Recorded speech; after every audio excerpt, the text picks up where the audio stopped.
Seja bem-vindo ao EBDrops, o podcast do Capacitar, que é o Centro de Estudos Bíblicos da Igreja Batista de Vila Euro.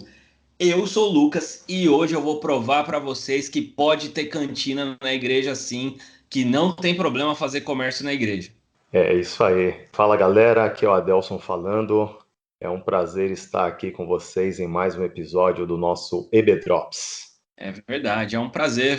Fazia eu acho que uns 2 ou 3 episódios que o Adelson não aparecia. O Adelson estava aí imerso em muito trabalho, mas vai contribuir bastante hoje para a gente. E a gente chega num momento crucial, caminhando para os 3 últimos episódios do livro de Marcos, do Evangelho de Marcos, e a gente começa na última semana de Jesus. É um momento em que realmente existe uma grande reviravolta, e a gente percebe isso na leitura. E hoje a gente vai falar então nos capítulos 11 e 12. A gente vai ter uma concentração maior nos episódios do 11, porque o 12 ele tem quase que um paralelismo, né, com o capítulo 11. No capítulo 11 a gente tem algo um pouco mais as ações de Jesus, e no 12 ele aplicando os princípios dessas ações através de parábolas, através das suas histórias. Então, para começar, Adelson, para a gente já não perder tempo, eu queria que você começasse falando para a gente a respeito daquele momento que é um momento muito diferente, né, no ministério de Jesus, que é o momento da entrada triunfal, conhecida entrada triunfal, em que Jesus realmente ele vem ali de Betfagé, Betânia, ele está indo em direção a Jerusalém para as comemorações da Páscoa. Ele muito provavelmente já sabe que está indo para a cruz. Os seus discípulos ainda não acreditam, ele está falando, mas os discípulos não acreditam. E aí, quando ele chega em Jerusalém, tem um negócio muito diferente, que são aquelas multidões falando, né? Hosana ao filho de Davi, bendito é o que vem em nome do Senhor, com folhas de palmeiras, e uma grande festa, uma grande recepção de uma multidão. E é uma multidão, realmente um número grande de pessoas. Os estudiosos dizem que assim, não é uma multidão de 500, 600 pessoas, foi realmente um evento que parou a cidade e que gerou todo aquele burburinho com os fariseus, com os saduceus e com toda aquela galera. E aí eu queria ouvir de você o que a gente tem de princípio, o que a gente tem de aprendizado a partir desse momento da vida de Jesus. Opa, é isso aí, Lucas, exatamente isso. Nós temos aí no capítulo 11 um momento épico, né? Essa famosa entrada triunfal de Jesus. E o interessante é a gente olhar um pouquinho para a história e nos lembrarmos de que nesse tempo, né, Roma governava. E Roma, com seus imperadores sempre imponentes, sempre mostrando muito luxo, né? Naquele tempo, os governadores andavam em belos cavalos, ostentavam roupas, digamos assim, era a alta moda da época. E de repente nós vemos Jesus pedindo para os seus discípulos ir buscar um jumentinho. Aí preparam esse jumentinho, Jesus monta e começa a adentrar na cidade. E o povo vai a êxtase, né? Digamos assim, todo mundo aclamando Jesus, recebendo. Por quê? Porque, na verdade, o povo esperava que Jesus fosse um verdadeiro líder político na época. Então eles estavam considerando que Jesus viria para ser um novo Davi, um novo rei, mas isso politicamente falando. E, na verdade, Jesus ele vem nesse jumento, mostrando a sua humildade, ou seja, o que o jumento representava, que Jesus, apesar de rei, realmente, de filho de Deus, ele era humilde. Era um Deus que estava com o povo e veio para cuidar do povo. Só que não cuidar simplesmente na questão política e social, mas Jesus ele veio realmente como rei para governar o povo, para libertar o povo, mas na verdade da morte, da separação que havia entre o homem e Deus. É muito interessante isso que você fala, porque Jesus ele vem muitas vezes para solucionar os problemas que a gente não sabe que a gente tem, né? Qual era a expectativa messiânica deles? A expectativa do Cristo, do Messias que vinha para libertar, era porque eles necessitavam, e realmente eles tinham essa necessidade mesmo de uma libertação da opressão política. Só que eles precisavam de algo muito maior. E eles não tinham consciência que o que eles precisavam era de verdade de uma libertação da morte, de uma libertação da escravidão do pecado, que eles estavam subjugados. E eles não tinham nem essa consciência, eles nem sabiam os problemas maiores que eles tinham quando eles eram subjugados pelo pecado. E Jesus vem para trazer a libertação verdadeira, não aquilo que eles achavam que eles precisavam, mas aquilo que eles realmente precisavam, né? Exatamente, Lucas. Isso é um fato maravilhoso do nosso Deus, né? O Senhor, ele sempre vem na nossa vida para agir na sua totalidade. Ele trabalha no mundo físico, no mundo espiritual, ou seja, ele nos traz a total assistência, né, para a vida como um todo. E isso, apesar de o povo não enxergar, era dessa forma que Jesus vinha. O Deus presente, o Emanuel, o Deus conosco, estava ali e o povo aclamando, mas ainda com uma visão limitada, pensando apenas na ordem política, mas na verdade era um evento muito maior, porque ali estava chegando a verdadeira liberdade para aquele povo, a liberdade espiritual. E o interessante é que, assim, se nós fizermos aí um breve paralelo também com o capítulo 12, nós vemos que naquela época, né, os líderes religiosos, e isso nós vamos ver no decorrer aqui do nosso episódio, eles, na verdade, agiam de uma forma muito, digamos assim, de aparências, né? Na verdade, eram pessoas que estavam ali manipulando a fé das pessoas e conduzindo o povo não para uma verdadeira relação com Deus, mas para uma religiosidade falsa, para simplesmente ritos, e esses ritos até em muitos momentos traziam um grande peso para a vida daquele povo. E Jesus veio para libertá-los de toda esse fardo, de toda essa carga que havia na época sobre a vida daquele povo. Verdade, cara. E uma coisa que é muito importante, assim, que me salta aos olhos quando eu leio esse texto, uma coisa que eu ouvi uma vez e eu nunca mais esqueci, é que Jesus entra em Jerusalém e a cidade, a priori, ela se mobiliza para recebê-lo. Mas quando ela entende que ele não vai fazer aquilo que eles esperam, que eles desejam, essa própria cidade o crucifica. E, na verdade, o que Jesus está fazendo, ele está entrando na vida, ele está entrando em Jerusalém, mas na verdade o que Jesus queria que acontecesse não era que ele entrasse em Jerusalém, mas que Jerusalém entrasse nele. Era necessário que Jerusalém entendesse que ele é a razão de nós estarmos aqui. Nós somos a capital religiosa, nós somos o lugar do templo, o templo representa a presença de Deus, e agora o próprio Filho de Deus está aqui. Então, a gente se prostra a ele e a gente se encontra nele. E acho que isso é algo que a gente precisa parar para pensar nas nossas vidas também, assim. Será que a gente está deixando que Jesus entre na nossa vida e fique em alguns lugares específicos? Ou será que a gente está entregando e entrando na vida de Jesus e mergulhando em Jesus e permitindo que ele transforme todas as coisas e que a partir da visão dele, que a partir do caráter dele, nós sejamos transformados, né? Acho que isso é uma coisa, é uma alegoria aí, mas é algo muito interessante da gente pensar. Não, com certeza, Lucas. E uma coisa interessante, justamente pensando nessa linha, é que quando Jesus entra ali no jumentinho, digamos assim, é um Deus que está próximo do seu povo, e nós precisamos ter consciência disso. O Senhor está sempre presente na nossa vida. Basta que nós tenhamos a disposição de nos encontrarmos com Ele, porque ali o povo podia chegar até Ele e tocá-lo. Eu sei que havia uma multidão, mas Jesus foi andando no meio deles, assim como Ele está em meio à sua igreja hoje.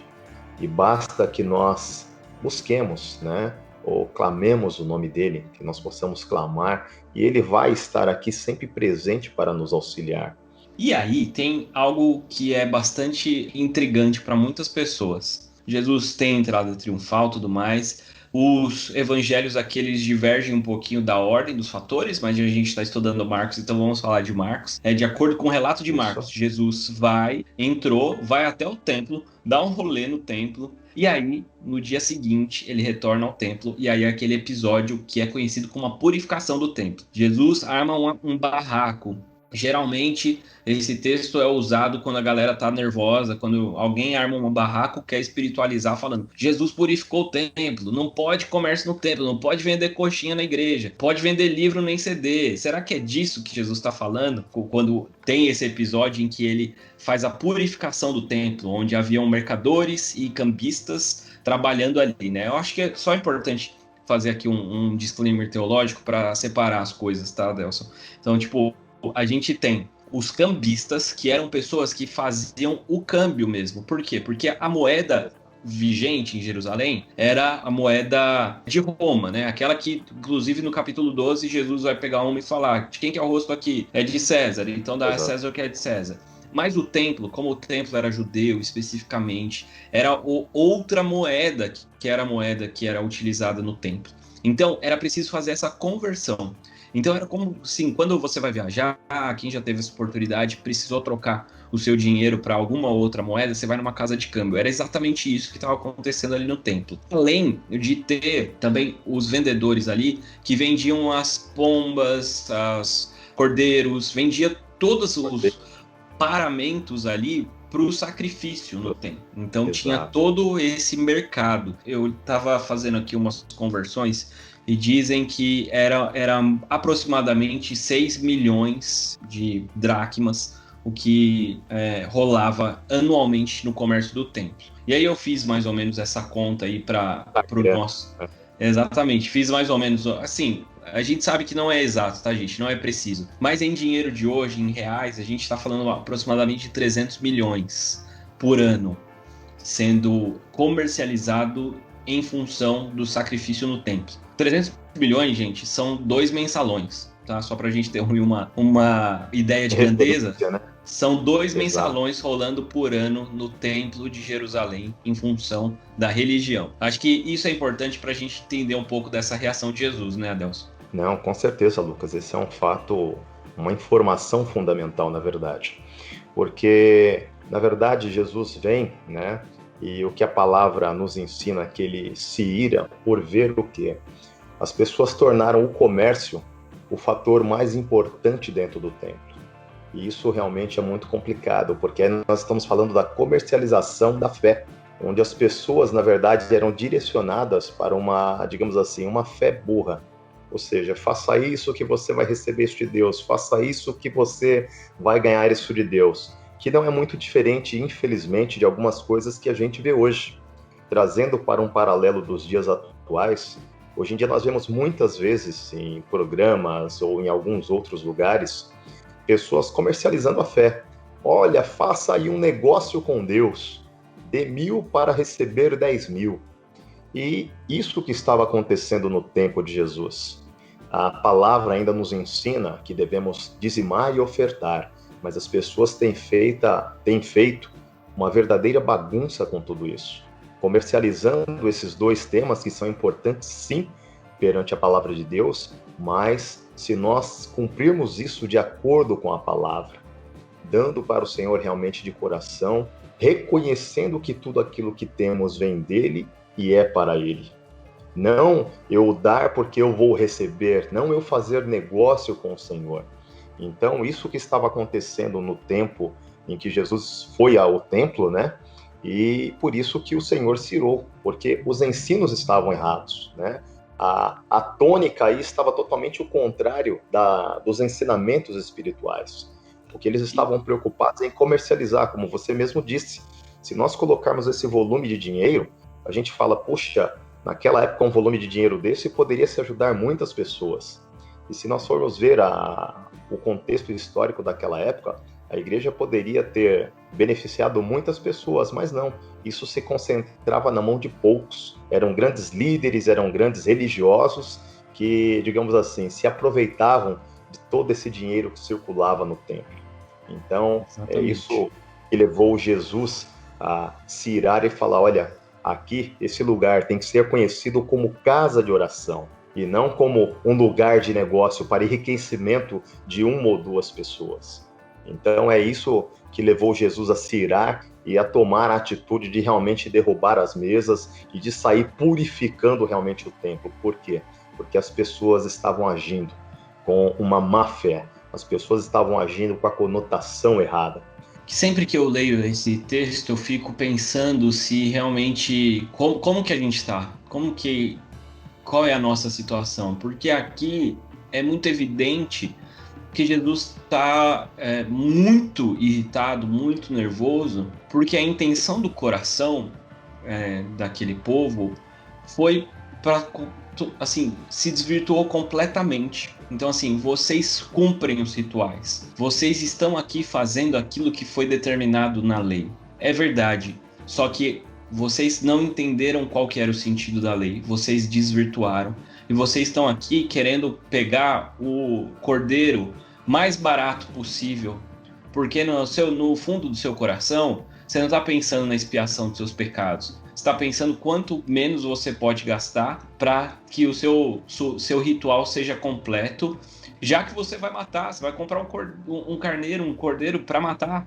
Então que seja o mais barato possível e que cumpra o objetivo. E quantas vezes, quando a gente olha, é a segunda vez que eu vou falar isso nos últimos episódios, mas hoje em dia, aqui, para quem está ouvindo nesse período que a gente está gravando, né, março, abril de 2021, se você está ouvindo mais para frente, talvez já tenha passado, mas está uma moda muito grande de perguntarem coisas para os pastores, para diversos pastores aí no Instagram, e são perguntas sempre no sentido de até que ponto que eu posso fazer? É pecado isso ou não é? Eu posso fazer isso ou não posso fazer aquilo?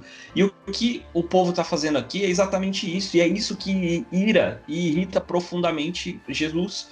Porque, primeiro, uma galera aqui, ela tá fazendo uso da religião dos outros para ganhar lucro e muito lucro. E aí é toda a treta que a gente vai ter mais para frente com os saduceus, e agora que Jesus sabia que ia morrer mesmo, né? Porque ele tá no centro da situação ali no templo, falando na cara deles que eles são um covil de ladrões. Vocês transformaram a casa do meu pai em covil de ladrões.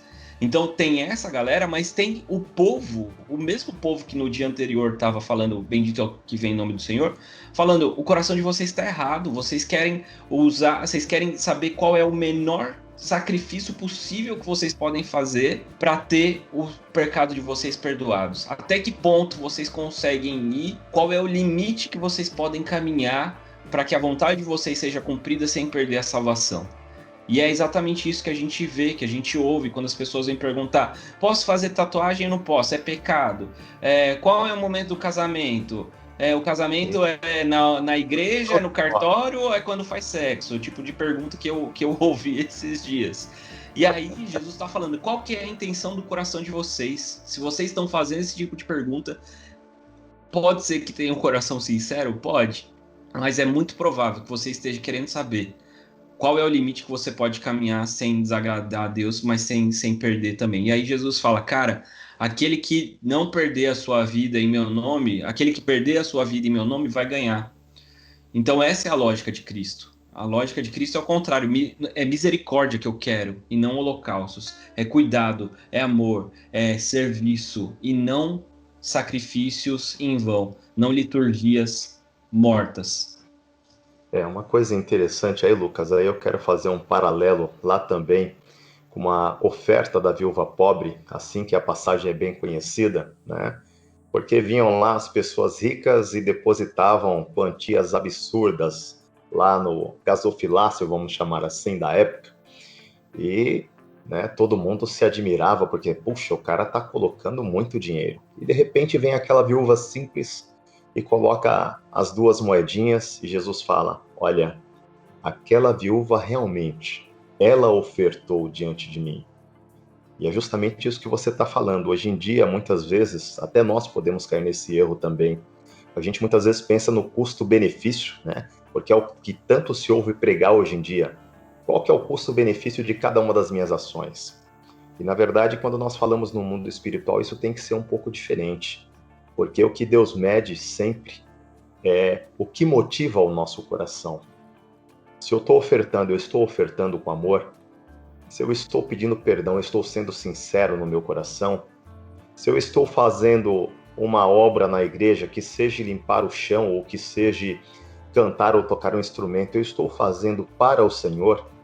Ou é simplesmente para o meu próprio engrandecimento? Estamos tendo a nossa atitude para a glória de Deus ou para a nossa própria glória? Mas quando eu olho para essa passagem da viúva, eu me lembro dessa humildade e desse coração movido realmente por fé. Um coração que entrega aquilo que tem de melhor diante do altar de Deus, sabendo que Deus vai usar aquilo de uma forma para abençoar as vidas e a própria vida dela também, mas numa atitude de submissão. que possamos dia a dia fazer essa análise nas nossas vidas e medir cada coisa. E como a gente aprende lá em 1 Coríntios 10:31, quer comamos, quer bebamos ou façamos qualquer outra coisa, que possamos fazer tudo para a glória de Deus. É verdade, Adelson. E a gente precisa estar com isso muito claro, muito evidente, e fazer esse exercício diariamente mesmo, para que a gente não corra o risco de cair na religiosidade que essas pessoas caíram. E é muito interessante porque o terceiro e último ponto que a gente quer abordar aqui hoje, ele é exatamente um paralelo que é feito no texto de Marcos, falando a respeito disso. Jesus, quando ele está indo em direção ao templo, ele passa por uma figueira, ele fala que está com fome e que vai pegar ali o fruto da figueira para comer. E ela está sem frutos bons para comer. E aí Marcos, inclusive, cita ali, né? Porque ainda não era o tempo da colheita.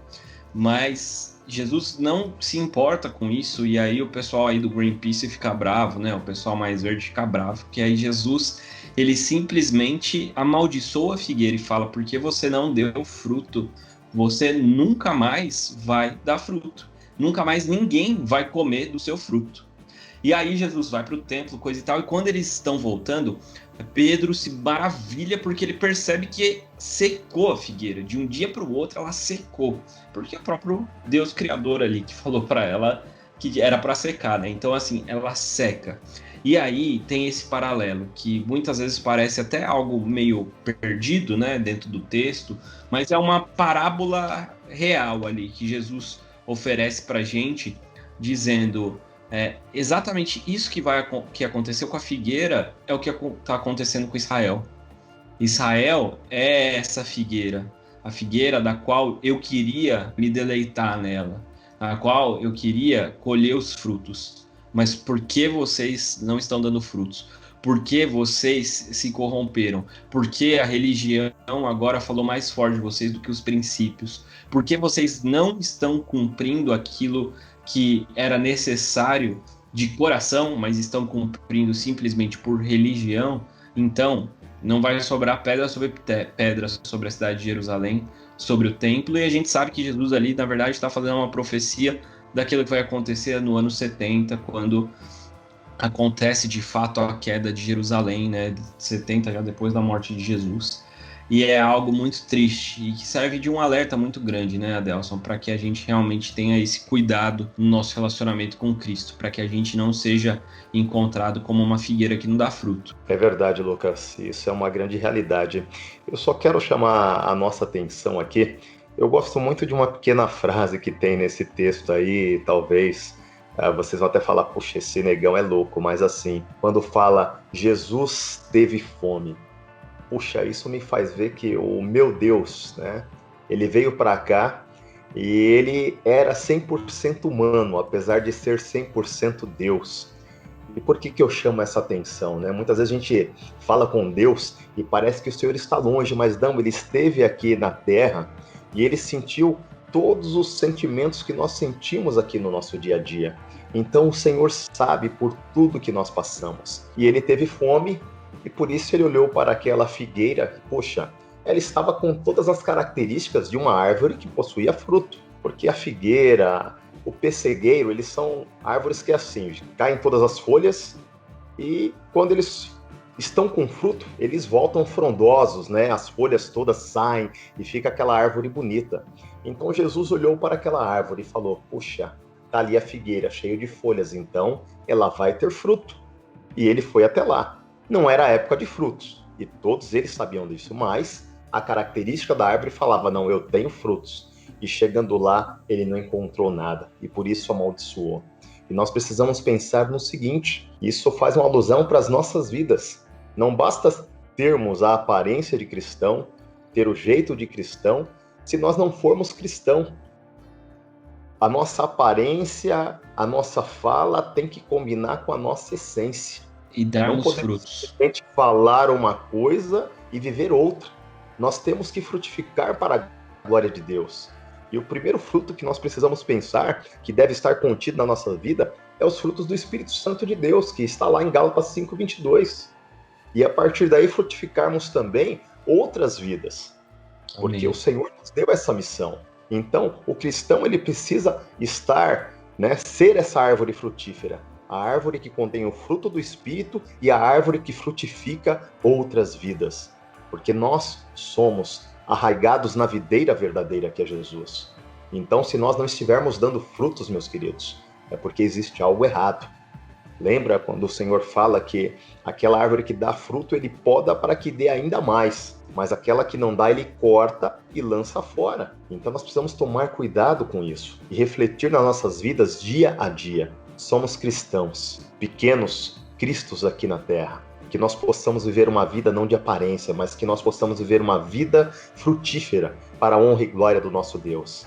E que quando as pessoas chegarem perto de nós, elas possam colher de nós os frutos do Espírito Santo de Deus e terem as suas vidas abençoadas e edificadas, não para a nossa glória, mas para a glória do nosso Deus e Pai.